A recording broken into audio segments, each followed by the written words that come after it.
आज आदिवासी एकता मंच के तत्वाधान में आयोजित इस आदिवासी महाकुंभ में पधारे हमारे सभी आदिवासी समाज के युवा, बुजुर्ग, बहनें, भाइयों सभी को मेरा जिंदाबाद, जोहार, जय आदिवासी। आज विभिन्न ऐसे कोई विशेष मुद्दे पर बात करने को नहीं पता है, खुला मंच में बोलने का मौका मिला, उसके लिए सबका धन्यवाद। साथियों, हम लोग अभी पहली बार के विधायक निर्वाचित हुए। मैं भी बड़वानी से विधायक बना हूं। उसके पीछे हमारे सामाजिक सोच के, विचारधारा के लोगों का और मेरे आदिवासी भाइयों का सहयोग रहा कि उन्होंने मुझे विधानसभा में भेजा और 5 साल काम करने का मौका दिया।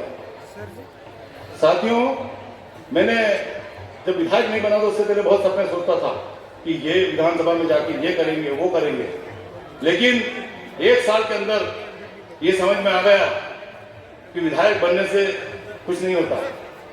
जब तक हमारे लोगों को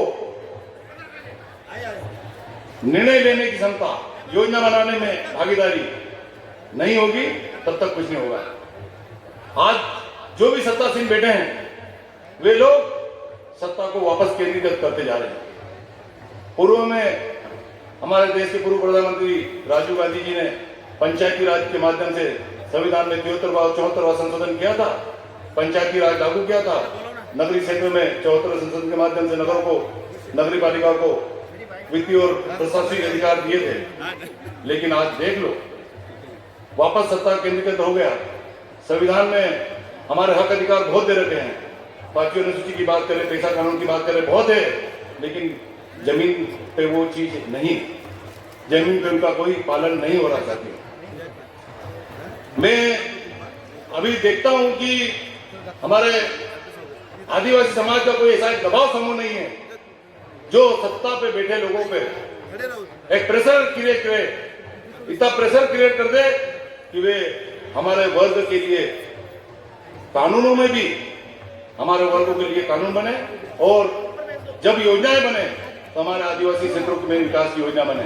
आज हम देखते हैं कि आजादी के इतने साल गुजर जाने के बाद भी जब हमारे गांव के अंदर मूलभूत सुविधा तो छोड़ो, रोजी रोटी, कपड़ा, मकान के लिए भी संघर्षरत है। हमारे आज आदिवासी समाज में शिक्षा की स्थिति क्या है? आज हमारे आदिवासी समाज की आर्थिक स्थिति क्या है? और शासकीय नौकरियों की बात करें तो कितने लोग हैं हमारे लोग, सिर्फ जो शासकीय नौकरियां हैं उसमें रिजर्वेशन है, वो भी बहुत मुश्किल से ऑल इंडिया लेवल पे 7%, हमारे मध्य प्रदेश में 15-20% है। तो कितने लोग हैं?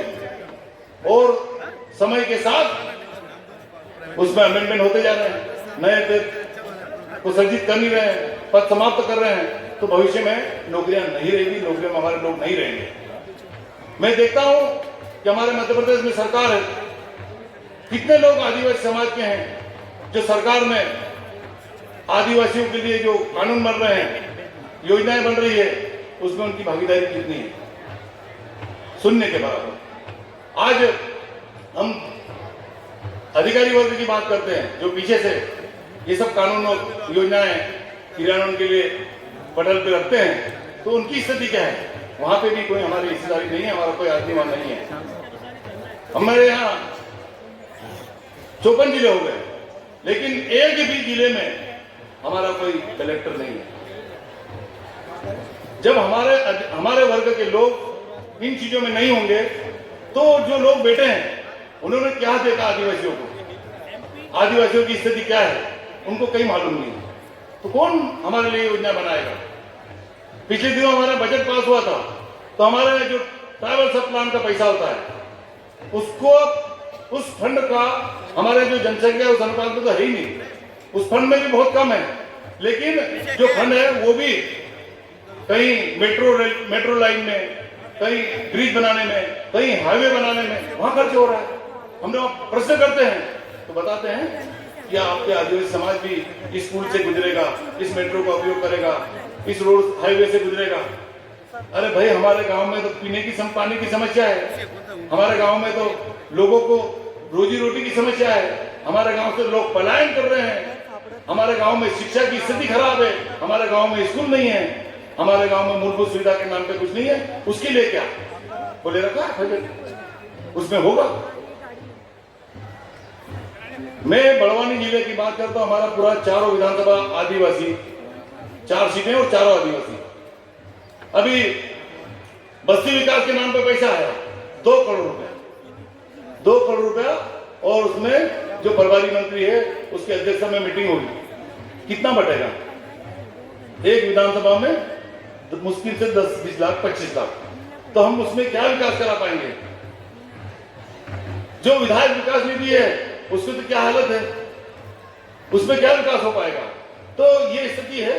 मेरा ये अभी चिट्ठी भी आ गई है, तो मैं अंतिम बात ये कहना चाहता हूं कि जब तक हमारा आदिवासी समाज एक छतरी के नीचे, जितने विभिन्न देश में विभिन्न सामाजिक संगठन, आदिवासी संगठन बैठे हैं, वो एकता परिषद की छत के नीचे आए, पूरा समाज उसके नीचे आए, और आदिवासी एकता परिषद में जो लोग बैठे हैं, जो पदाधिकारी है, वे राजनीति बिल्कुल नहीं करे और वे दबाव समूह का काम करे।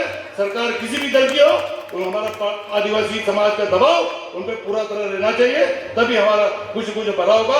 नहीं तो आजादी इतने साल हो गए, हमारा शोषण, हमारे ऊपर अत्याचार पहले तो और कम होते और बढ़ते जाएंगे। या आए दिन हम बहुत सी घटनाएं जिसका उल्लेख करना समय है, समय ज्यादा हो जाएगा।